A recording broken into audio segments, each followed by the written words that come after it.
La parole est à Madame Cécile Duflot. Allez, modérez votre admiration, s'il vous plaît. Ma question s'adresse au Premier ministre. Monsieur le Premier ministre, nous avons atteint un point de non-retour. Les glaciologues le confirment, la fonte des glaciers de l'Antarctique est désormais irréversible. Le GIEC nous alerte depuis des années, mais les conséquences du dérèglement climatique sont d'ores et déjà visibles en France, cet hiver notamment sur les côtes landaises et en Bretagne. Alors qu'en Europe, les émissions de gaz à effet de serre ont diminué l'an dernier, elles ont continué d'augmenter dans notre pays.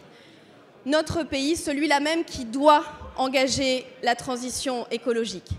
Il ne s'agit pas d'une affaire de ministère, il ne s'agit pas non plus d'une affaire de majorité, il s'agit bien d'un enjeu de civilisation. Et je le dis, ceux qui ergotent aujourd'hui sur la redevance, sur la pollution des poids lourds, sont aveugles à l'urgence. Le 9 janvier 2014, la Commission de l'Industrie et la Commission de l'Environnement ont adopté des positions très claires en faveur d'objectifs contraignants d'ici 2030.